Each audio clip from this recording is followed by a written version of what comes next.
जीवनको आवाज हो यो रेडियो सान्वी 96.4।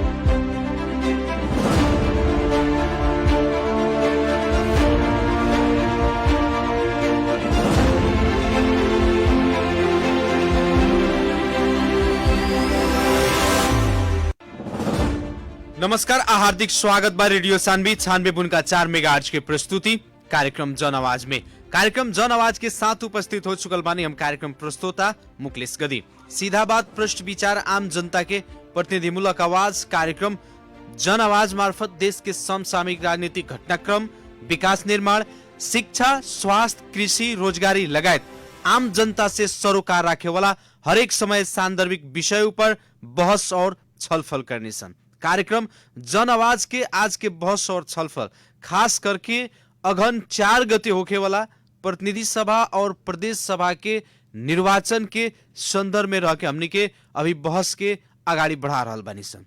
खास करके अभी देखल जाए तो हरेक पार्टी अपन अपन पार्टी के तरफ से प्रदेश सभा और प्रतिनिधि सभा के निर्वाचन के खातिर उम्मीदवार लोग के नाम सिफारिश करे के दौड़ अभी शुरू हो चुकल बाटे। हरेक पार्टी पर्सा के चारू क्षेत्र में रहल पार्टी सब अपन अपन क्षेत्र से क्षेत्रीय कमिटी जौन बा वो कमिटी धमाधम उम्मीदवार लोग के सिफारिश कर रहल बाटे। पछिलका समय स्थानीय तह के निर्वाचन के नतीजा देखल जाए तो स्वतंत्र उम्मीदवार लोग वैसे ही युवा प्रति भी आम जनता के कहीं ना कहीं लगाव बढ़ चुकल बाटे। पुराना फेस, पुराना नेता से अर्जित जनता अब नया युवा लोग के खोज रहल बाटे, खोजी में बाटे। वैसे ही हरेक क्षेत्र से देखल जाए तो युवा लोग के फेस भी उम्मीदवार के नवावली में सिफारिश में पड़ल बाटे। ये आम जनता के खातिर खुशी के बात बाटे और आम जनता के चाहना भी बाटे। बहुत पुराना फेस देख चुकल जनता, उहे चेहरा जे जनता के कोनो भी काम करे ना सकल, खाल पार्टी के गतिविधि में लाके जनता के जन भावना बमोजी जनता के मन जीते वाला काम करे वाला नेता लोग के अब वैसा किस्म से अब देखल जाए तो पहले जैसन अब वर्चस्व ना रह जाए। यही संदर्भ में आज हमनी के बातचीत करें सन और खास करके पर्सा क्षेत्र नंबर 2 के ख से नेपाली कांग्रेस के तरफ से प्रदेश सभा सदस्य पद के खातिर प्रमुख दावेदारी के रूप में और साथ ही साथ प्रदेश क्षेत्रीय कमिटी से भी वहां के नाम सिफारिश भइल बाटे। नेपाली कांग्रेस के युवा नेता श्याम पटेल जी के आज वहां से हमनी के विशेष चुनावी छलफल में बातचीत करें सन और सबसे पहले कार्यक्रम जन आवाज के आज के बहस और छलफल में वहां के स्वागत करे के चाहेम। स्वागत बा श्याम सर कार्यक्रम जन आवाज में। धन्यवाद मुकेश जी। अगन 4 गते होके वाला प्रतिनिधि सभा और प्रदेश सभा निर्वाचन के लेकर के अभी हर पार्टी हरेक क्षेत्र में उम्मीदवार लोग के कहीं ना कहीं नाम सिफारिश करे के दौड़ चल रहा बाटे और साथ ही साथ नेपाली कांग्रेस के क्षेत्रीय कमिटी से पर्सा क्षेत्र नंबर 2 के ख से अपने के भी नाम सिफारिश भइल बाटे। शुरुआत हम करे के चाहे जैसे अपने के नाम सिफारिश भइल बा, कैसा लाग रहल बाटे और अपने के उम्मीदवारी काहे प्रदेश सभा के खातिर? मुकेश जी, सबसे पहले तो हम नेपाली कांग्रेस क्षेत्र नंबर 2 के ख के क्षेत्रीय कार्य समिति के संपूर्ण साथी लोग को धन्यवाद देवे के चाहते हैं कि हमरा के प्रदेश सभा के प्रदेश के उम्मीदवार के तरफ में योग्य समझलक लोग। कांग्रेस के कोनो कार्य समिति से उम्मीदवार खातिर सिफारिश होल भी बहुत बड़ा बात बा। वही संदर्भ में क्षेत्रीय कमेटी के साथी लोग हमारे नाम सिफारिश कैले बा। मुकेश जी, अपने लगाए जिला के संपूर्ण साथी लोग के जानकारी बा जी कि हम निरंतर राजनीति में लागल आदमी बने। कैंपस में पढ़ते समय विद्यार्थी राजनीति में काम कर, स्वतंत्र विद्यार्थी यूनियन में लगातार चुनाव लड़न, चुनाव जीतल आदमी। नेपाल विद्यार्थी संघ के जिला कार्य समिति में रह के काम कैले बानी। ओकरा बाद नेपाली कांग्रेस के क्षेत्रीय कार्य समिति के सभापति के रूप में लगातार 3 गो अधिवेशन क्षेत्रीय सभापति के रूप में रहल बानी। ओकरा बाद जिला कार्य समिति के सचिव के रूप में भी काम कैले बानी। ऐसे हमर कहे के मतलब हम निरंतर पार्टी के संगठन में रह के काम कैले बानी। ओकरा बावजूद भी हमें राजनीति बाहेक दोसर आर्थिक कोनो कारोबार नहीं के, हमरा कोनो व्यापार नहीं के, कोनो नौकरी नहीं के। निरंतर जनता के बीच में रह के काम कैला के चलते हम अपना के वो पद के लायक समझनी। ओकरा बावजूद भी निरंतर पार्टी के साथी लोग के जनता के संपर्क में रह के काम कैले बानी। निरंतर क्षेत्र के साथी लोग जाना समय में नेपाली कांग्रेस की कार्यकर्ता के रूप में हमरा के याद कैले बानी। उस समय में निरंतर हम साथी लोग के सहयोग में काम करेल बनी। निरंतर जहाँ साथी लोग खोजले बा वहाँ हमरा के पहिले बा। जी जी हमरा विश्वास बा कि प्रदेश के साथी लोग और उम्मीदवार के अपेक्षा हमरा के ज्यादा मन पर आ रहल बा। पार्टी यदि हमरा के उम्मीदवार बनाई तो हम जीत भी सुनिश्चित बा। यही से हम ये पद खातिर हमरा बुझाता सबसे योग्य बने। वही हिसाब से भी हमारी इच्छा बा। अब पार्टी के साथी लोग भी विश्वास करके हमरा के सिफारिश कइले। अब जैसे की बात आ रहल बाटी की विद्यार्थी जीवन से ही सक्रिय राजनीतिक यात्रा अपने के शुभारंभ भइल और साथ ही साथ पार्टी के भी विभिन्न पद पे रह के एगो सक्रिय नेता के जैसन जनता के होके या पार्टी के नेता कार्यकर्ता लोग के काम करते आइल मानी, जेकरा योगदान स्वरूप आज जौन अपने के अवसर दिल गई बाटे कहीं ना कहीं अपने के क्षेत्र में बहुत चर्चा के विषय बन रहा बा। लेकिन अपने के जब उम्मीदवारी बाटे अपने के नाम सिफारिश हो गई बाटे, पार्टी टिकट देता तो अपने के प्राथमिकता क्या रही? देखिए सबसे बड़का प्राथमिकता कोनो भी जनप्रतिनिधि के जौन अपन क्षेत्र से चुनाव जीतल बा उ क्षेत्र में शिक्षा के स्थिति का बा, स्वास्थ्य के स्थिति का बा, जौन जन सरोकार के जौन वस्तु है सबसे महत्वपूर्ण स्वास्थ्य शिक्षा एक स्थिति प्रदेश में का बा ऊपर हमारे विशेष ध्यान रही जी। ओकरा बाद विकास निर्माण के काम में कैसन बा हमर जौन हमार प्रदेश बा में विकास की स्थिति का बा।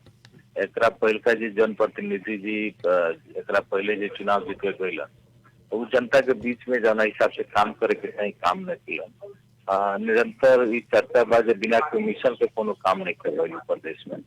वैसे जाना हिसाब से काम होके के चाहे वही हिसाब से काम नहीं कर।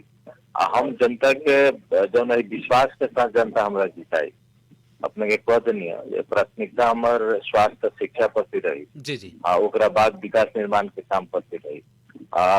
हम सकबर जना प्रदेश से निर्वाचित होकर नमूना प्रदेश बनावे के हम प्रयास करें। हमार विश्वास बा जे जनता के जना हिसाब से हमरा विश्वास करी विश्वास पर हम पूरा खरा उतरम तो विश्वस्त बा। यानी जनता जौना हिसाब से अपने के विश्वास करी वो हिसाब से जनता के खातिर अपने उतरेला तैयार बानी।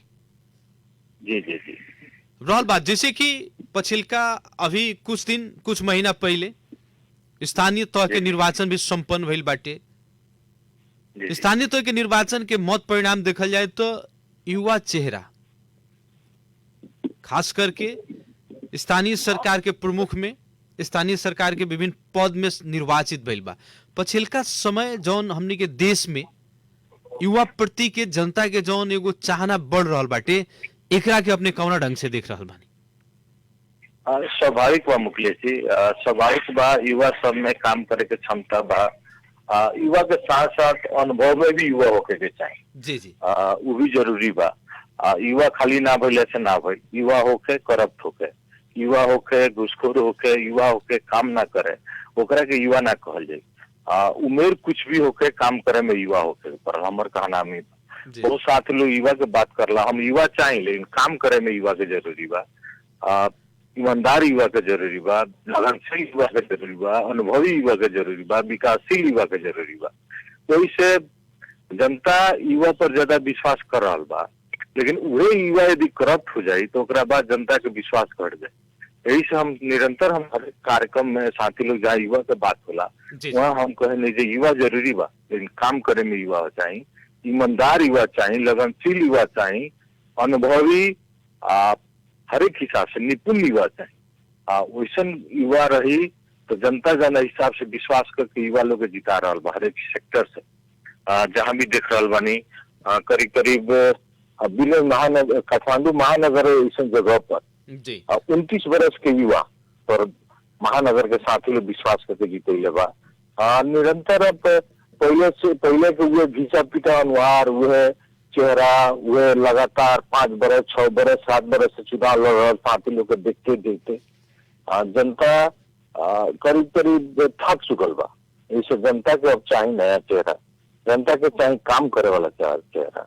वही से हर जगह अपने स्थानीय चुनाव की बात करनी है, प्राय स्थानीय चुनाव में हमारा जैसे बुझाता स्थानीय चुनाव में युवा चेहरा पर साथी लोग विश्वास करके चुनाव जीते लेगा। नया चेहरा पर युवा नया चेहरा पर विश्वास कर जीते लेगा जो काम कर सके।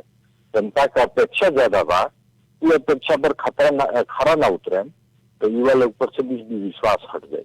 यही से हम निरंतर हम कह रहा बने अपने से, युवा चाहे काम करे वाला युवा चाहे, युवा चाहे लगनशील युवा चाहे, युवा चाहे ईमानदार युवा चाहे, युवा चाहे अनुभवी युवा चाहे, उम्र में मिलना परिपक्व युवा चाहे। वही हिसाब से यदि काम करता ओकर एगो विजन वाला युवा चाहे। जब एगो विजन बना के यदि निर्वाचित होता तो एगो विजन बना के अपना क्षेत्र में, अपना एरिया में, अपना देश में काम करे वाला एगो विजन हो गए। वैसे विजन वाला युवा यदि आवता तो सफलता हुई, जनता के विश्वास पर खरा उतरी। जी, नाम के खातिर युवा ना होके के पड़ल, काम लागे वाला युवा होके पड़ल, ओकरा पास विजन होके के पड़ल, अपने के चाहना। जी। और खास करके देखल जाए अभी के जौन देश के निर्वाचन ही प्रणाली बाटे दिन प्रतिदिन एगो विकृत रूप से आगाड़ी बढ़ रहा बाटे, एकरा प्रति अपने लगन कितना के चिंतित बानी? बहुत ज्यादा मुकेश जी, सबसे बड़ा अभी के चिंता के विषय बा हमनी के जनता अनुभवी युवा खोजता, विकासशील युवा खोजता, जो जनता के विश्वास पर खरा उतरे वो युवा खोजता। लेकिन जनता वोट देवे खातिर पैसा चाहता, जनता मांस भात में बिका जाता, जनता पैसा पर बिका जाता, लालच पर बिका जाता, आउ खोजता जो हम बिका के भी वोट दिए, हमारा अनुभवी युवा चाहिए, हमारा ईमानदार युवा चाहिए। वही के चलते जो विकृति वाली निर्वाचन प्रणाली जौन हिसाब से चुनाव में खर्च हो रहा बा, बहुत चिंता के विषय बा। इसके चलते ईमानदार युवा लोग राजनीति से धीरे धीरे पलायन के मूड में बा। यदि जनता अपन सोच में परिवर्तन ना लिया तो वह समाज के वह भ्रष्ट करप्ट लोग नेतृत्व करी। केकरा लगे आज के दिन में पैसा बा, जे तस्कर बा ओकरा लगे पैसा बा, जे व्यापारी धनाढ्य आदमी लगे पैसा बा, जे राजस्व चोरी कैले बा ओकरा लगे आज के दिन में ज्यादा से ज्यादा पैसा बा, जे ईमानदारी पूर्वक काम कर रहा बा ओकरा लगे उतना पैसा बा, लेकिन उतना पैसा नहीं जे जाता जनता के बीच में जाके खर्च। श्याम सर, अब जैसे कि अपने लगन जैसे व्यक्ति जे शुरुए से विद्यार्थी काल से ही कहीं ना राजनीति में अपन जीवन समर्पित कर दिलक, आज भी सक्रिय रूप से एगो राजनीतिक फेस बन के जनता के सेवा कर रहा व्यक्ति, और दोसर तरफ देखल जाए तो व्यापारी भ्रष्टाचारी कैल, देश के राजस्व छली कैल व्यक्ति सब कहीं ना हाईजेक करके राजनीति में आवे के या टिकट लेके चुनाव लड़ जाए के, कहीं ना कहीं दोनों एगो नेता के बीच में और एगो जो हाईजेक करके जो व्यापारी लोग आवता चाहे पैसा वाला लोग आवता, ये दूरी मिटावे के खातिर आई जो एगो कुछ संस्कृति बढ़ते जा रहा बाटे हर एक पार्टी के अंदर। ऐसे अपने जैसन युवा नेता सक्रिय रूप से राजनीति में रहे वाला नेता के मनोबल में कहीं ना कहीं गिरावट तनावेला, कहीं ना कहीं मुकेश जी हमने के मन के भीतर डर बा जी कि हमने के शुरू में राजनीति लगनी लोकतंत्र खातिर प्रजातंत्र खातिर ध्यान में रखते हुए राजनीति में लगनी। ये विषय के शुरुआत में जन समय में हमने राजनीति में लगनी, देश में प्रजातंत्र के बहाली खातिर जन आंदोलन होते रहे, वो बड़ा स्वार्थ कोनो बात ना रहे। हमने इस नीति सिद्धांत के आधार पर राजनीति में लगनी, उसके बाद निरंतर हमने राजनीति में आगे बढ़ते चल गए। हमने लगे कोनो व्यापार नहीं थे, शायद कोनो काम नहीं थे, हमने ऐसा आदमी जो निरंतर सिद्धांत के आधार में राजनीति में लागल बा, जरा लगे कोनो पैसा नहीं थे, जेकर पैसा सिद्धांत था, जेकर आदर्श ईमानदारिता है, वैसन कार्यकर्ता के अभी एकदम विचलन वाला स्थिति में बा। हमने ऐसा आदमी राजनीति करी तो काहे करे, क्योंकि चुनाव में लड़े खातिर पैसा की जरूरी बा, जनता पैसा मांगता। हमने चुनाव प्रचार में निरंतर हमने के ये देश में प्रजातंत्र अहिला के बाद हर एक चुनाव में सक्रिय रूप से भाग लेनी था। एक दूगो इलेक्शन के बाद ओकरा बाद हर एक इलेक्शन में अपनो कार्यकर्ता के बिना पैसा दिले कोनो कार्यकर्ता सक्रिय रूप से काम करे वाला स्थिति में नहीं थे। इसे बहुत विडम्बना वाला स्थिति बा। जो निर्वाचन प्रणाली का अपने बात करनी है, हमने के देश में जो निर्वाचन प्रणाली बा ओकरा में जब तक सुधार ना आई, खर्च में कटौती पूर्ण रूप से, ईमानदारी पूर्वक आचार संहिता तो बनेला लेकिन आचार संहिता के कार्यान्वयन ना होला। यदि ईमानदारी पूर्वक निर्वाचन आयोग यदि निर्वाचन आयोग जना हिसाब से आचार संहिता बनावता, ईमानदारी पूर्वक कार्यान्वयन करी तो पैसा के जो खर्च यथाभावी होता है उनमें कटौती हुई तो हमने इस सिद्धांत के आधार पर राजनीति करे वाला आदमी का मनोबल ऊंच हुई। अभी हमने के कोनो एक हिसाब से हमने के मन में लगातार डर बैठ रहेला कि कोनो चुनाव में हमने भाग लेता नहीं सन और उम्मीदवार का अपेक्षा पैसा खर्च ना करे सकनी सन तो चुनाव में हमने के परिणाम कैसा आई। ये अपने बात एकदम सही कहनी है, मन में हर हमेशा एगो डर बना रहेला कि हमने के का हुई, हमने के जो सिद्धांत के आधार पर राजनीति कैले बा, जी निरंतर जनता के बीच में रह के काम कैले बा, जनता के दुख सुख में काम लागल बा, जनता के प्रति हर हमेशा एगो सब दया के भावना लेकर निरंतर जनता के सेवा में जो काम कैले बा, वैसन कार्यकर्ता के का हुई। हमारा ऐसा निरंतर हर एक पार्टी में साथी लोग बा जो ईमानदारी पूर्वक संगठन में रह के काम कर रहा बा, जो सिद्धांत के आधार पर राजनीति में लागल बा, ये लोग के मन में कहीं न कहीं डर बा।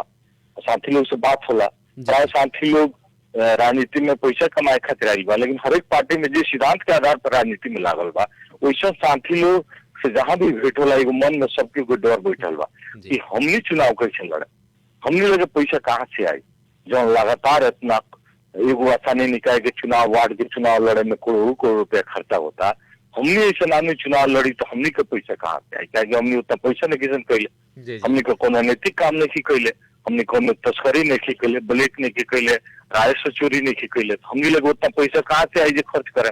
ये मन में निरंतर एगो डर बैठल बा। जैसे अपने के बात मुकेश जी एकदम सही बा, अपना भी परसा जिला की वो अनुभवी पत्रकार है, करीब सब राजनीतिक लोग से करीब कुछ हद तक राजनीतिज्ञ लोग के बारे में अपने जानकारी बा। ईमानदारी पूर्वक राजनीति करे वाला लोग के अभी एगो बहुत बुरा दिन आ गई बा, एमे सुधार हुई, जनता जब सचेत हुई तो एमे सुधार हुई। जोड़ के का चाहिए कि जैसे पछिलका समय में देखल जाता सही सिद्धांत पर राजनीति करे वाला जौना भी पार्टी से जे भी बिलोंग्स करता, जौना विचारधारा पर जे भी नेता बाटे वो अपना पार्टी के सिद्धांत और विचार पर सक्रिय रूप से राजनीति कर रहल बाटे। पछिलका समय में वैसन व्यक्ति वैसन नेता जे जनता के चहेता बा, फिर भी अभी के जौन खर्च प्रणाली बाटे एकरा कारण से धीरे धीरे राजनीति से पलायन भी हो रहल बाटे। जौना हिसाब से सक्रियता होके के चाही, पछिलका समय में निष्क्रियता वो लोग के बढ़ते जा रहल बाटे। कहीं ना कहीं नेपाल के राजनीति और जनता खातिर अशुभ संकेत बाकी ना बा। एकदम मुकेश जी, हर एक पार्टी में जो सिद्धांत के आधार में राजनीति करे वाला साथी लोग, प्राय साथी लोग राजनीति से निष्क्रिय होकर जा रहा बा, अपने बात में सच्चाई बा। एकर मूल कारण जो निर्वाचन प्रणाली बा, पद्धति बा नहीं है, जो चुनाव में इतना खर्च हो रहा बा, ये पद्धति मुख्य कारण बा। ताकि हर एक आदमी राजनीति में पार्टी में लागेला कि हम जनता के सेवा करी, देश के सेवा करी, देश के सेवा करे खातिर निर्वाचित होके पड़ल, निर्वाचित होके खातिर पैसा के जरूरी बा। ये निरंतर एक दूसरा से जुड़ल चीज बा, यही से ये एकदम दुखद पक्ष बा। भविष्य खातिर ये ठीक नहीं है, लेकिन हमने विश्वास करी हर एक खराब दिन के बाद एगो अच्छा दिन आवेला। हो सकता जनता आजित होके, करप्ट लोग के जिताओ आजित होके, ओकरा बाद ईमानदार लोग के खोजी में होके, जैसे हर जगह के खराब दिन के बाद अच्छा दिन आई हर एक देश में, वही हमनियों के देश में निर्वाचन प्रणाली में सुधार हुई, ओकरा बाद अच्छा दिन आई कह के विश्वास करी। आवाज तो आ रहल बाटे, जनता के आवाज आ रहल बाटे, जनता आर्जित हो गई बाटे व्यापारी लोग से, पैसा वाला से, और खास करके जे राजस्व छल के आवता डायरेक्ट चुनाव के बेरा, वो चुनाव में पैसा तो खर्च करता लेकिन चुनाव जीतला के बाद अपन पैसा निकालता, जनता के काम नहीं के होके सकत, जनता के जौन आवाज उठावे के चाहिए वो आवाज नहीं के उठे सकत। ऐसे कहीं ना कहीं जनता अब आर्जित हो गई बा, जनता सचेत धीरे धीरे हो रहा बाटे, फिर भी तनका न तनका कहीं ना कहीं जनता में तो लालच बाटे। ये सब होते हुए भी एगो जौन एगो दृढ़ संकल्प बाटे अपने के आगामी दिन में ये कितना के चुनौतीपूर्ण बाटे। बहुत ज्यादा बात मुकेश जी, एकर मूल कारण हमने के राजनीति करे वाला साथी भी बानी सन। जी ये हिसाब से कारण बानी सन कि गत समय में जो निर्वाचित हुए जनप्रतिनिधि लोग जनता के हक हित में काम ना कर लगे, वो ज्यादा करप्शन में ध्यान देलक लोग, कमाई में ध्यान देलक लोग। अब जनता एक हिसाब से का सोचल कि हम केहू के जिताओ तनी करप्टे निकलता तो ओकरा से पैसा लेके काहे ना जिताए। ऐसे एक दूसरा के पूरक करते करते पूरा समाज करप्ट हो गई बा। जनप्रतिनिधि भी करप्ट हो गई, जनता भी करप्ट हो गई। जनता भी ईमानदार ना भइल, जनप्रतिनिधि भी ईमानदार ना भइल। जनप्रतिनिधि पैसा लेके काम करता तो जनता भी पैसा लेके वोट देता। वही हिसाब से पूरा समाज करप्ट हो गई बा। अपने के बात पर हम विश्वास करते हुए हम अपेक्षा कर रहा बानी कि जनता आजित होके परिवर्तन के तरफ जाओ, जनता अपन भलाई के तरफ जाओ, जनता हमर दुख सुख पे कौन नेता काम लग सकता उन्हें ध्यान दो के हमनी के विश्वास कर जाओ। अभी तो वातावरण नहीं है, लेकिन विश्वास कर जाओ जो बिहान के दिन जनता क्रांतिकारी निर्णय के तरफ अग्रसर हुई। दारू मासूम में ना, ईमानदारी पूर्वक वोट दे, पैसा पर ना, सही सच्चा नेतृत्व के चयन करो करके विश्वास कर जाओ। एक ना एक दिन अच्छा दिन जरूर आए। हम भी ये प्रतीक्षा मानी सर। अब जैसे कि अच्छा दिन आओ निर्वाचन के दौरान में, स्थानीय तक के निर्वाचन के दौरान में पहाड़ और हिमालय के तुलना में अगर देखल जाए मधेश में कहीं ना कहीं विकृति बाटे। जौना हिसाब से जनता सचेत होके के चाहिए वो हिसाब से तुलनात्मक रूप से हमने के प्रदेश के चाहे हमने के जिला के जनता नहीं के, काहे कि पहाड़ में जौना हिसाब से स्वतंत्र उम्मीदवार लोग भी विजय भइल बाटे, बहुत कम खर्चा में भी निर्वाचित भइल बा लोग। वैसन दिन हमनी और आ सकता कि ना हमनी के जनता जौन एगो कहीं ना कहीं लोभी हो गई बाटे, चाहे जनता के अपन निहित स्वार्थ हो गई बाटे, पैसा पर दारू मांस पर बेचा जाए के क्योंकि माने व्यक्तिगत प्रलोभन में पड़ के पैसा के आड़ पर वोट देवे के इ प्रवृत्ति के अंत हो के सके कि ना सके। देखिए एकरा खातिर जनता सचेत हो गई पड़े। हमने के समाज के जो पढ़ल लिखल साथी लोग बा जनता में सचेतना लिया पड़े। जनप्रतिनिधि काहे खातिर छनौट करल जाला, हमने के जनप्रतिनिधि 5 वर्ष खातिर छनौट करने मिशन, हमने के अपन सेवा खातिर अपने के सेवक के छनौट करने मिशन। हमने ऐसा आदमी के छनौट करल जाओ जो निरंतर हमने के सेवा करी। जे हमने के पैसा दे के किन के चुनाव जीतता तो पैसा कमाई, हमने के सेवा थोड़े करी। वैसे जनता में जब तक ये सचेतना ना आई, हमने के समाज के जितना युवा साथी लोग जो पढ़ लिखल बा वो जनता में चुनाव के समय में वो सचेतना फैलाओ लोग। तो मुख्य दायित्व पढ़ लिखल साथी लोग के बाद निर्वाचन आयोग के भी बा। जब तक लोग सचेत नागरिक ना हुई, हमने के जनता में सचेतना ना आई कि हमने काहे खातिर वोट देता नहीं, हमने के वोट के वैल्यू कितना बा, वो अपन वोट के मर्यादा समझे लागी, वो दिन जनता सचेत हो जाए। जनता सचेत हो जाए तो सत्ता जनता हो जाए तो सही नेतृत्व के चयन करी, सही नेतृत्व के चयन करी तो हमने के समाज अग्रगामी प्रगति के और आगाड़ी बढ़ी।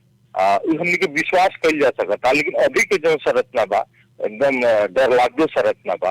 अभी के जन परिस्थिति में जनता वोट दे रहा बा, निरंतर सब राजनीति करे वाला शांति के मन में वो डर बैठल बा। लेकिन जनता में परिवर्तन आई, विश्वास कल जा सकता। हमने के विश्वास बा कि हमने ऐसा युवा लोग जो चुनाव लड़े, जनता के बीच में जाए तो सचेतना के साथ, प्रचार प्रचार के साथ साथ वो सचेतना भी फैलाई, समाज में परिवर्तन आई जैसे सोच बा, वही के सोच के साथ हमने आगाड़ी बढ़ल बानी। सब कितना सफलता होता कितना असफलता होता ये भविष्य के गर्व में बा। देखा जाए मुकेश जी, हमने के समय में सब लोग के भविष्य भी हमें जीवल बा। जी जी, स्वच्छ छवि के व्यक्ति युवा जे जनता के काम कर सके, जनता के हर सुख दुख में जनता के आवाज उठा सके, वैसन व्यक्ति के यदि जनता चुनता तो अवश्य जनता के जन भावना बोमोजिम काम हुई, जनता के कदर हुई। लेकिन विगत में पुराने फेस हरदम उहे चुनाव लड़ता, ओकरे टिकट मिलता, फिर ओकरे के जनता वोट देता, ऐसा प्रवृत्ति के अंत करे के पड़ल। दोसर तरफ एकदम एकदम एकदम मुकेश जी, दोसर तरफ हम कथी कहे के चाहे अपने से कि जौना हिसाब से अभी देश में एगो गठबंधन के बात चल रहा बाटे, गठबंधन से चुनाव लड़े के जौन आवश्यकता यहाँ देखल जा रहा बाटे, अगर गठबंधन होता वो बेरा की अवस्था का रही और वो बेरा अपने लगन के भूमिका का हुई? देखिए हमने के पार्टी के सच्चा ईमानदार कार्यकर्ता बानी। यदि पार्टी गठबंधन के निर्णय करता तो पार्टी के निर्णय माने ही के पड़ी हमने जी। लेकिन गठबंधन में ईमानदारीता हो गई जी जी। जौना हिसाब से हमने के बस्तर जिला के बीरगंज महानगर में गठबंधन होइल जसपा कांग्रेस के 5 पार्टी के अलायंस होकर मेयर रूप में चुनाव लड़ल लोग। लेकिन तुरंते बाद वो गठबंधन के तोड़ के जसपा नेपाल कम्युनिस्ट पार्टी एमाले से जिला समन्वय समिति में अलायंस कैला। तो इस हिसाब से गठबंधन के जो भावना बा वो हिसाब से जसपा के साथी लोग समन्वय समिति में गठबंधन के भावना के पालना ना कैलक, उससे थोड़ा तिरता बा। और जिला के तो ना कहें, लेकिन परसा जिला के में गठबंधन के प्रति साथी भाई के मन में तिरता बा। लेकिन पार्टी के सच्चा सिपाही लोग बा, पार्टी यदि गठबंधन के निर्णय करता तो सब लोग मानी। गठबंधन के धर्म की पालना करते हुए ईमानदारी पूर्वक गठबंधन के उम्मीदवार के जिताव के सब लोग प्रयास कर, यानी कि गठबंधन होई, गठबंधन अगर साझा उम्मीदवार के रूप में श्याम पटेल जी के आगाड़ी बढ़ा रहल बाटे तो निर्वाचन के तैयारी खातिर कहीं ना मैदान में अपने कूद जाए। यदि गठबंधन अगर दूसरा पार्टी के पड़ता तो गठबंधन के सच्चा दिल से जितावे खातिर लाग जाए। एकदम एकदम मुखलेश जी, हमने पार्टी के सच्चा ईमानदार कार्यकर्ता के हिसाब से पार्टी के निर्देशन पालना करेंगे। जी जी। और श्याम सर, खास करके देखल जाए तो अभी जौना हिसाब से देश में गठबंधन करके ही निर्वाचन में जाए के एगो माने परिवेश बन चुकल बाटे। जे भी पार्टी के शीर्ष नेता लोग बाटे, खास करके 5 दल अभी जो सत्तारूढ़ सरकार में दल सब बाटे, ये गठबंधन के आवश्यकता दल के खातिर बाकी वास्तव में देश के खातिर बाटे ना। गठबंधन का जब बात हो रहा बा समझ ली थे के हिसाब से दल के खातिर ही बा। गठबंधन चुनाव के बाद होके के चाहिए, सरकार बनाव में गठबंधन होके के चाहिए, ना कि निर्वाचन में गठबंधन होके के चाहिए। गठबंधन से का बाजे पार्टी तो निर्णय करी, लेकिन ऐसे का बाजे बहुत साथी लोग जी निरंतर संगठन में काम कैले बा, जो इच्छुक बा हम चुनाव लड़ी। हर एक पार्टी के साथी लोग के राजनीतिक हत्या हो जाता है गठबंधन से। बहुत साथी लोग जैसे हमने के परसा जिला में 4 गो संसदीय क्षेत्र बा, 8 गो प्रदेश सभा क्षेत्र बा, लेकिन हमें 5 दल के गठबंधन बा। सब पार्टी के कुछ न कुछ सीट हिस्सा देवे पड़ी। हम कांग्रेसी के कह जाओ, कांग्रेसी के 12 गो सीट में सब साथी के संतुष्टि नहीं कही जा सकत, तो हमें 5 दल के गठबंधन करेगा ये 12 गो सीट में आधा सीट तो आधा सीट तो यही कम हो जाता कांग्रेस के। एक से एक कांग्रेस में या हर पार्टी में, जसपा में, एकीकृत समाजवादी में, माओवादी पार्टी में एक से एक चुनाव लड़े वाला साथी लोग बा, निरंतर संगठन में काम कैले बा, जो अपेक्षा रख ले बा जिस संगठन हमरा के टिकट दी हम जनता के बीच में जाए। वैसे प्राय साथी लोग गठबंधन के चलते एक हिसाब से राजनीति हत्या होके वाला स्थिति बा। ऐसे सकबर गठबंधन चुनाव के बाद करे के चाहिए, सरकार बनाओ के गठबंधन करे के चाहिए, ना कि चुनाव लड़े में गठबंधन करे के चाहिए। ये थोड़ा दूसर देश के सिख जैसा, दूसर देश मतलब भारत के एगो सिख जैसा नेपाल में भी हो रहा बा, ये सुखद पक्ष नहीं है। ऐसे जनता में कार्यकर्ता में पार्टी के जनता सही व्यक्ति के छनौट करे ना सकी, काहे की जी जी जी कहानी अपने की बहुत गठबंधन नेता लोग के जो राजनीति बाटे, राजनीति पर पूर्ण विराम लाग जाता, कुठाराघात हो जाए वो लोग के साथ में, जे सदियों से राजनीति में लागल, अपन राजनीति ही पेशा बना के चलल, सेवा राजनीति समझ के चलल, वैसन वैसन नेता लोग, वैसन वैसन व्यक्ति लोग के खातिर कहीं ना कहीं वो लोग के राजनीति की गठबंधन के कारण से संकट में बाटे। फिर भी ये चीज ये जो जितना भी गतिविधि बाटे, एक गतिविधि के समेट करके आगाड़ी बढ़ल कितना के संघर्षपूर्ण बाटे। एकदम एकदम पूरा संघर्षपूर्ण बा, बहुत ज्यादा समस्या बा। एक पार्टी में ही सामंजस्य करे में इतना समस्या होला, वो में भी 5 पार्टी के सामंजस्य करे के बा, सब पार्टी के कार्यकर्ता बा, अलग अलग विचारधारा बा, सब लोग के एक विचारधारा में लिया हुआ, एक उम्मीदवार के पीछे लिया हुआ, सबके ऊपर गठबंधन के उम्मीदवार के पक्ष में सक्रिय रूप से आगाड़ी बढ़ाओ के बा। समस्या तो बा, लेकिन जे पार्टी के सच्चा ईमानदार सिपाही हुई पार्टी के नेतृत्व मानी सकबर एमे सबल नेतृत्व के हर एक पार्टी के अपेक्षा कर जाए, जो जनता के बीच में रह के काम करे वाला, जनता के मन जीते वाला उम्मीदवार दी, वैसे उम्मीदवार दी तो सफलता में चुनाव जीतने में खासे समस्या ना हो। लेकिन यदि गोजी से उम्मीदवार दे वाला प्रयास करी, जो जनता अच्छा से चिंग नहीं ना होके गठबंधन के नाम पर जे भी चुनाव जीते, वैसे मानसिकता खाते दी गठबंधन में कोनो उम्मीदवार के कोनो पार्टी देता तो थोड़ा चुनाव जीते में समस्या हुई। इससे सकबर सब पार्टी के साथी लोग जिन जनता के मन जीते वाले उम्मीदवार हो, वैसे उम्मीदवार लोग जनता के बीच आगाड़ी बढ़ाई तो सफलता अवश्य मिली। श्याम सर, अब जैसे कि खास करके यदि अगन 4 गते होके वाला प्रतिनिधि सभा और प्रदेश सभा के खातिर गठबंधन हो ही जाता, तब परसा जिला में अवस्था क्या रही गठबंधन के? देखिए, समग्र परसा जिला में गठबंधन की अवस्था एकदम बहुत अच्छा रही है। ऐसे ही कांग्रेस सबसे बढ़िया पार्टी को परसा जिला में करीब करीब स्थानीय निकाय में 28 गो जनप्रतिनिधि में 12 गो जनप्रतिनिधि कांग्रेसे के जीतल है। ओकरा बाद जसपा के साथी लोग जीतल बा, 5 जगह प्रमुख में उपप्रमुख लेके जसपा के साथी लोग जीतल बा। यही बहुमत बा गठबंधन के। ओकरा बाद लोजपा के एकीकृत समाजवादी के साथी लोग बा, जनता समाजवादी के साथी लोग बा, ओकरा बाद एकीकृत माओवादी के साथी लोग बा। सब साथी लोग यदि मिली तो परसा जिला में तो हिसाब से स्थानीय चुनाव में वोट आई बा। बस हिसाब से सब कोई के ईमानदार होके गठबंधन में लागे पड़े।